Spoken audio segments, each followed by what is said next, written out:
అదేవిధంగా ఈరోజు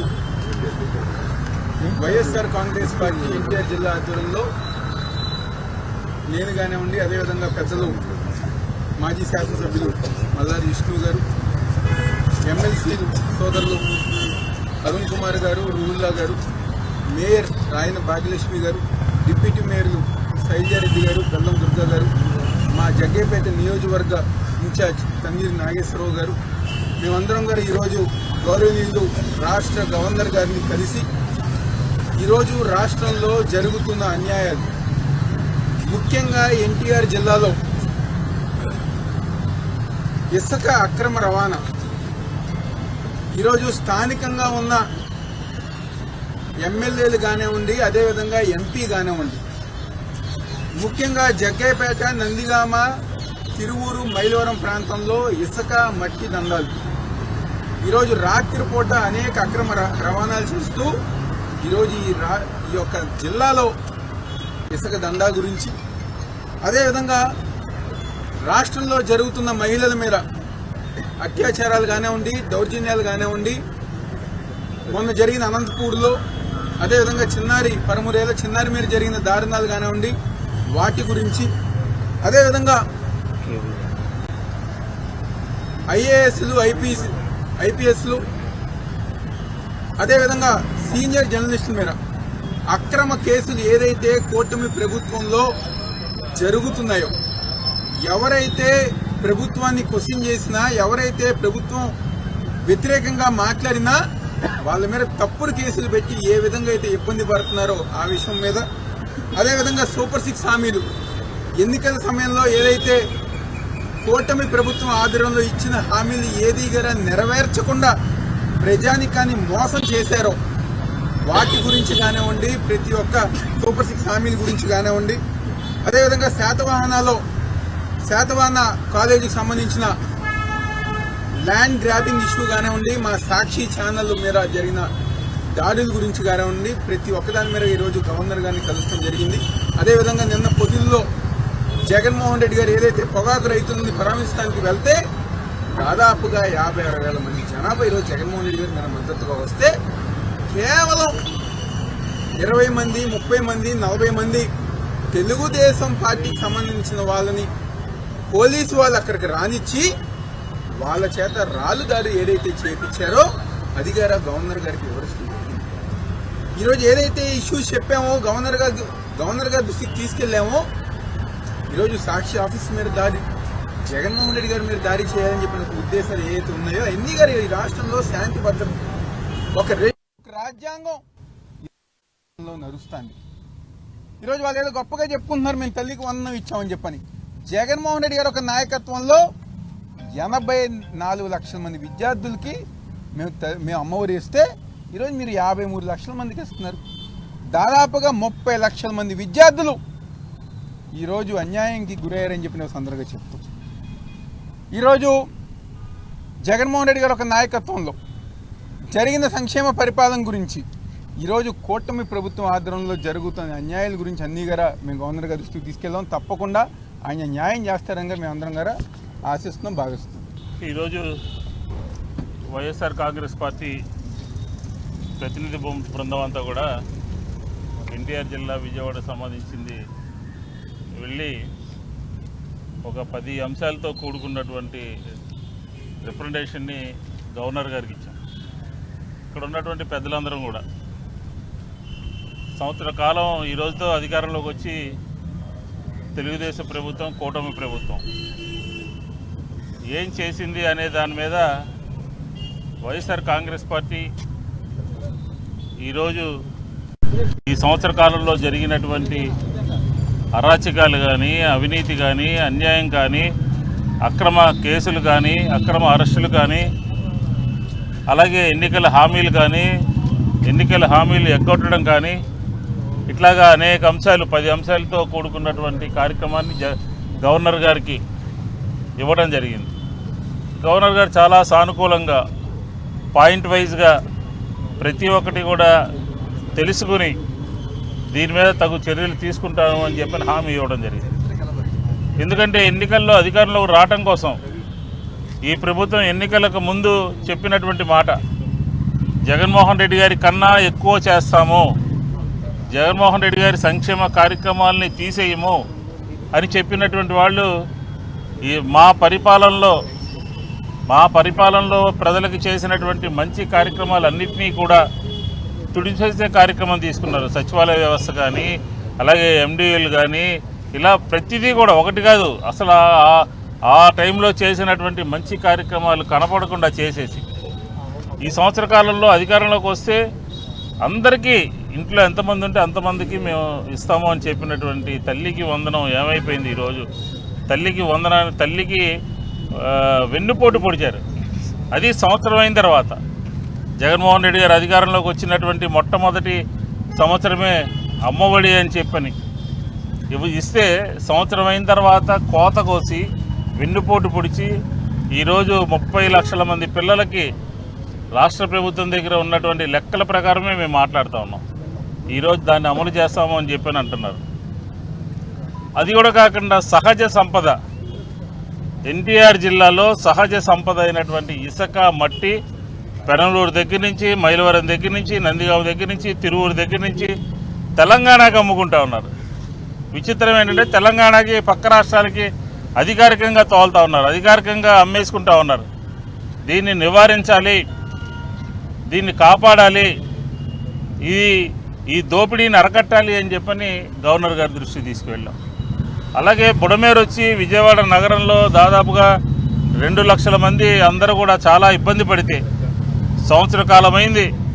బుడమేరు గురించి అది చేస్తాం ఇది చేస్తాం చెప్పినటువంటి బుడమేరు సంబంధించినటువంటి కార్యక్రమాలను ఇప్పటి వరకు కూడా ఏమాత్రం కూడా పట్టించుకున్నటువంటి ప్లాన్ లేదు ప్రభుత్వం దగ్గర. అలాగే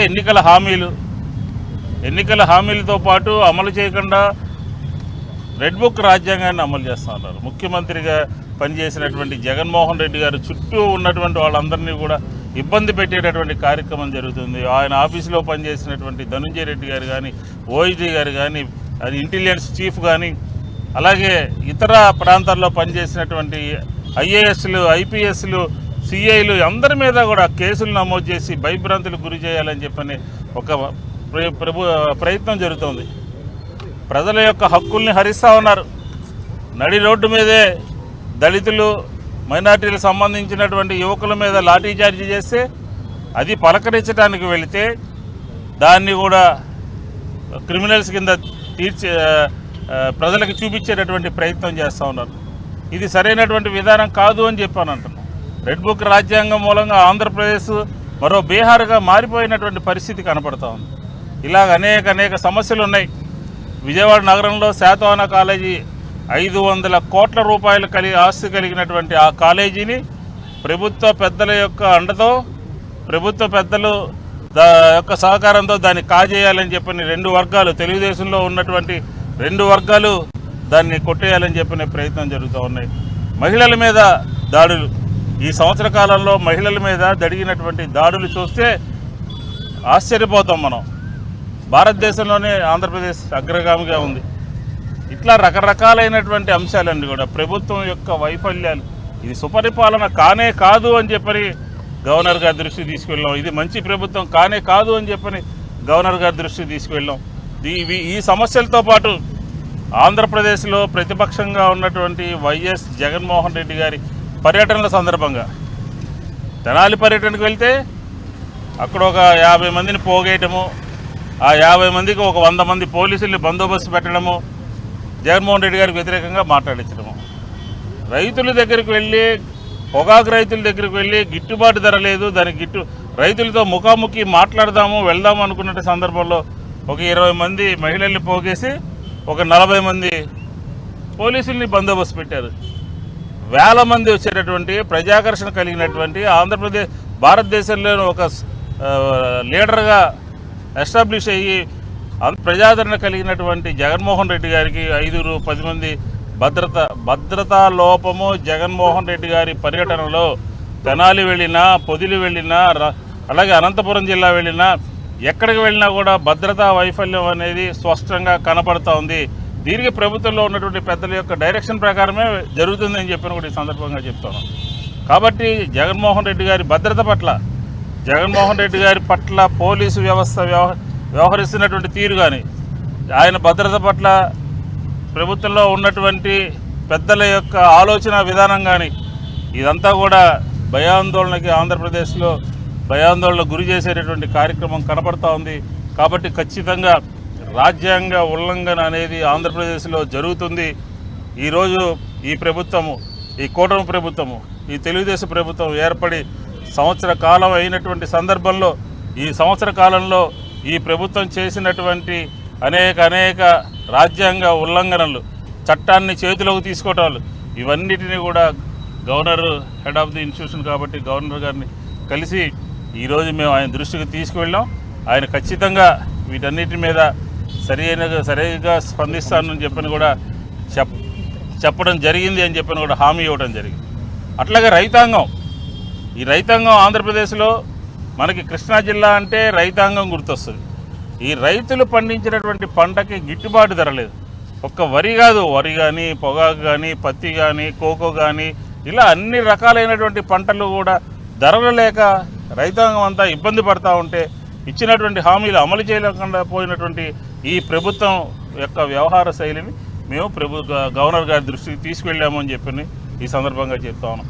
ఈ సంవత్సర కాలంలో ఆంధ్రప్రదేశ్లో దేవాలయాల మీద, దేవాలయాలకు సంబంధించినటువంటి అనేక హిందూ ధర్మాన్ని కాపాడటంలో ఈ ప్రభుత్వము పూర్తిగా వైఫల్యం చెందింది, విఫలం చెందింది. అనేక సార్లు మేము చెప్పినప్పటికీ కూడా ఏ మాత్రం కూడా పట్టించుకున్నటువంటి పాపాన్ని పోలేదు. నిన్నే మనం చూసాం, తిరుచానూరులో వారాహి అమ్మవారి గుడిని తెలుగుదేశానికి సంబంధించినటువంటి నాయకులు కిరాయి తీసుకుని కూలగొట్టారు అనంటే, అమ్మవారి యొక్క విగ్రహాలను తీసుకుని వెళ్ళి నదిలో పడేశారు అనంటే ఈ ప్రభుత్వానికి ఎంతటి చిత్తశుద్ధి ఉందో హిందూ ధర్మం పట్ల స్పష్టంగా అర్థమవుతుంది. కాబట్టి ఈ అంశాలన్నీ కూడా గవర్నర్ గారు స్పందించాలని, రాజ్యాంగం బద్ధంగా ఆంధ్రప్రదేశ్లో పరిపాలన సాగాలి అని చెప్పని, ఎన్నికల ముందు ప్రజలకు ఇచ్చినటువంటి మాటలు అమలు చేసే విధంగా ప్రభుత్వం మీద ఒత్తిడి తీసుకురావాలని చెప్పని గవర్నర్ గారిని కోరడం జరిగింది. ఆయన కూడా సానుకూలంగా స్పందించారు. మా అందరి యొక్క ఆందోళన ప్రధానంగా జగన్మోహన్ రెడ్డి గారి భద్రత విషయంలో రాళ్ల దాడి చేస్తూ ఉన్నారు, సరైన భద్రత కల్పించట్లేదు అనే అంశాన్ని పదే ఆయన దృష్టికి తీసుకెళ్ళాం. ఆయన కూడా సానుకూలంగా స్పందించారు. ఈ సంవత్సర కాలంలో చేసినటువంటి పనులన్నిటి మీద ఈరోజు పార్టీ కూడా ఒక సవివరంగా, సమగ్రంగా కొన్ని కార్యక్రమాలు ప్రజల ముందు పెట్టింది. కాబట్టి ఈ రాష్ట్రంలో విఘ్నులైనటువంటి ప్రజలందరూ కూడా ఈ సంవత్సర కాల పరిపాలనని గుర్తించాలని, గమనించాలని చెప్పి ఈ సందర్భంగా కోరుతాం. ఈరోజు పలు అంశాల మీద ఈ రాష్ట్రంలో తొలి ఏడాది పూర్తయిన సందర్భంగా ఏ విధంగా రాజ్యాంగం ఉల్లంఘన జరుగుతుంది, ఏ విధంగా వ్యవస్థలు అన్నిటినీ కూడా తుంగలో పెట్టి ఏ విధంగా అణిచివేతకు గురవుతున్నారన్నది గవర్నర్ గారికి తెలియజేయడం జరిగింది. ముఖ్యంగా 3 విషయాలు మాట్లాడటం జరిగింది. ఒకటి, ఏదైతే ఎలక్షన్కి ముందు వారు ఇచ్చిన హామీలు, వాళ్ళ అమలు తీరుల గురించి మాట్లాడటం జరిగింది. రెండవది, ఇప్పుడు ప్రస్తుతం నడుస్తున్న పరిపాలన మీద, ముఖ్యంగా ఏ విధంగా రెడ్ బుక్ రాజ్యాంగం నడుస్తుంది, అంబేద్కర్ రాజ్యాంగం నడవట్లేదు అనేది వివరంగా ఆధారాలతోటి చెప్పడం జరిగింది. అదేవిధంగా కృష్ణా జిల్లాలో, ఉమ్మడి కృష్ణా జిల్లాలో ఏ విధంగా పలు అంశాలు, అది ఇసుక కావచ్చు, మట్టి కావచ్చు, ఏ విధంగా ఉల్లంఘన జరుగుతుంది, ఎన్ని రీచ్లు ఉన్నాయి, ఎంత ఇసుక తవ్వారు, ఎంత ఆదాయం వచ్చింది, ఆ ఆదాయం ఎవరి చేతికి వెళ్ళింది, ఏ విధంగా హైదరాబాదుకు అక్రమ ఇసుక తరలిస్తున్నారు వాళ్ళ పాత్రదారులు, అన్నీ కూడా గవర్నర్ గారికి అన్ని వివరాలతో సహా సమర్పించడం జరిగింది. వీటన్నిటితో పాటు మరి ముఖ్యంగా ఈ రాష్ట్ర మాజీ ముఖ్యమంత్రి వర్యులు, వైఎస్ఆర్ కాంగ్రెస్ పార్టీ అధ్యక్షులు శ్రీ జగన్మోహన్ రెడ్డి గారి భద్రత విషయంలో ఆ సెక్యూరిటీ ల్యాప్సెస్ ఏదైతే ఉన్నాయో, ఆయన పబ్లిక్ విజిట్ చేస్తున్నప్పుడు అది పొదులు కావచ్చు, తెనాలి కావచ్చు, గుంటూరు మిర్చియార్టీ కావచ్చు, ఒంగోలు పర్యటన కావచ్చు, అదేవిధంగా సత్యసాయి జిల్లా కావచ్చు, ఎక్కడ చూసినా సరే ఆయన భద్రతా వైఫల్యాలు ఏ విధంగా ఈ రాష్ట్ర ప్రభుత్వం కావాలని చెప్పి జగన్మోహన్ రెడ్డి గారి భద్రతని కుదించడమే కాకుండా ఇవ్వాల్సిన భద్రత ఇవ్వకుండా రాష్ట్ర ప్రభుత్వంలోని పెద్దలు కావాలని చెప్పి జగన్మోహన్ రెడ్డి గారిని ఇబ్బంది పెట్టాలనే ఉద్దేశంతో ఆయన భద్రత విషయంలో ఎటువంటి తగిన చర్యలు తీసుకోవట్లేదని విషయాన్ని గవర్నర్ గారు చెప్పడం జరిగింది. మేము గవర్నర్ గారికి ఇది మూడోసారి చెప్పడం జరిగింది. చెప్పినప్పుడు గవర్నర్ గారు చాలా ఆశ్చర్యం వ్యక్తం చేసి నేను ఆల్రెడీ రాష్ట్ర ప్రభుత్వంతో మాట్లాడాను, అయినప్పటికీ కూడా ఇంకెందుకు భద్రత ఇవ్వట్లేదు, ఖచ్చితంగా భద్రత విషయంలో నా తరపు నుంచి రాష్ట్ర ప్రభుత్వాన్ని అడగడం జరుగుతుంది, ఆయన Z+ కేటగిరీ ఆయన తగిన భద్రత ఇవ్వాలని ఆయన చెప్పడం జరిగింది. అదేవిధంగా ఆయనకి ఎంతమంది భద్రత ఉన్నారు, ఇంటి దగ్గర ఎంతమంది ఉన్నారు, అదేవిధంగా ఆయనతో పాటు ఎవరున్నారనేది వివరాలు గవర్నర్ గారు అడగడం జరిగింది. ఏదన్నా సరే రాష్ట్ర ప్రభుత్వ ఆలోచన, రాష్ట్ర ప్రభుత్వంలో ఉన్న పెద్దల ఆలోచన, జగన్మోహన్ రెడ్డి గారి పట్ల ఉన్న ఆలోచన అది శ్రేయస్కరం కాదు. ఆయన భద్రత విషయం ఆ రెస్పాన్సిబిలిటీ అంతా, ఆ సెక్యూరిటీ రెస్పాన్సిబిలిటీ అంతా స్టేట్ గవర్నమెంటే బేర్ చేయాలి, స్టేట్ గవర్నమెంటే తీసుకోవాలి. జరగరానిది ఏదైనా జరిగితే, ఏదన్నా ఆయన పబ్లిక్ విజిట్లు వెళ్తున్నప్పుడు ఏదన్నా జరగరానిది ఏదైనా జరిగితే అది రాష్ట్ర ప్రభుత్వం కావాలని చేపించిన దానిగా చూడవలసి వస్తుంది. తప్పకుండా ఇప్పటికైనా సరే రాష్ట్ర ప్రభుత్వం ఇప్పటికైనా కళ్ళు తెరిచి జగన్మోహన్ రెడ్డి గారి భద్రత విషయంలో ఆయనకి రావాల్సిన భద్రతను, ఆయనకు కావాల్సిన భద్రతను ఏర్పాటు చేసిన బాధ్యత రాష్ట్ర ప్రభుత్వానికి ఉంది. అది రాష్ట్ర ప్రభుత్వ బాధ్యత అని తెలియజేస్తున్నాం. ఈ విషయాలన్నీ కూడా గవర్నర్ గారికి చెప్పడం జరిగింది. గవర్నర్ గారు సానుకూలంగా స్పందించారు. తప్పకుండా రాష్ట్ర ప్రభుత్వం నుంచి ఒక రిపోర్ట్ తెచ్చుకుంటామని చెప్పారు. అవసరమైతే మేము మినిస్టర్ ఆఫ్ హోమ్ అఫైర్స్ కూడా కేంద్ర ప్రభుత్వానికి దగ్గర కూడా వెళ్తాం. జగన్మోహన్ రెడ్డి గారి భద్రత విషయంలో మినిస్టర్ ఆఫ్ హోమ్ అఫైర్స్కి వెళ్తాం. అక్కడ కూడా వారికి నివేదికను సమర్పిస్తాం. ఏ విధంగా ఇలాగ భద్రత లాభిస్తున్నామని చెప్తాం. అదేవిధంగా హైకోర్టుకి వెళ్తా అని చెప్పి మీ అందరికీ పత్రికలుగా వారిగా అందరికీ తెలియజేయడం జరిగింది. Thank you. జరిగిన దాంట్లో చంద్రబాబు నాయుడు గారు చెప్పారు, అక్కడ ఎవరైతే టీడీపీ కార్యక్రమాలు రాళ్ళు కానీ చెప్పులు కానీ వాళ్ళపై చర్యలు తీసుకుంటామంటే ఆయన మాట్లాడారు. ఏం చెప్తారు దానికి? జగన్మోహన్ రెడ్డి గారి పొదిలి వెళ్తున్నప్పుడు సుమారు 50,000 మంది అభిమానులు, కార్యకర్తలు ఆయన దగ్గరికి వచ్చినప్పుడు ఆయనకు వస్తున్న ఆదరణ చూడలేక కావాలని చెప్పి ఆ పొదుల్లోనే తెలుగుదేశం పార్టీ నాయకులు మారువేషాల్లో వచ్చి దీన్ని డిస్టర్బ్ చేయాలని చెప్పి కావాలని చెప్పి ఒక అలజడి సృష్టించడం కోసం ప్రయత్నం చేశారు. వారు చేసుకున్న దాడి తప్ప వైఎస్ఆర్ కాంగ్రెస్ పార్టీ ఎప్పుడూ కూడా దాడికి పాల్పడదు, దాడి చేయలేదు. మాకేం అవసరం? అంత మంచి ప్రోగ్రాం జరుగుతుంటే, అంతమంది జనం వస్తుంటే, అంత మంచి ఆదరణ వస్తుంటే, రైతుల కోసం వెళ్ళే ప్రోగ్రాంలో పొగాకు రైతుల కోసం రైతులంతా కూడా పొద్దునుంచి ఎదురుస్తూ జగన్మోహన్ రెడ్డి గారి వారి కోసం చూస్తూ వారి ఆవేదన జగన్మోహన్ రెడ్డి గారికి చెప్పాలని ప్రయత్నం చేస్తుంటే ఈ దాడి చేసిందంతా కూడా తెలుగుదేశం పార్టీ వారు. దాడి చేసింది వారే, చేయించుకుంది కూడా వారే, కేసు పెట్టింది కూడా వారే. అంతా కూడా వారు ఏదన్నా డైవర్షన్ పాలిటిక్స్లో ఏదన్నా దిట్ట తెలుగుదేశం పార్టీ వారు, ఆ తెలుగుదేశం పార్టీ వాళ్ళు కావాలని చెప్పి ఈ దాడి అనేది ఒక కుట్ర, ఒక డ్రామాగా చిత్రీకరించారు.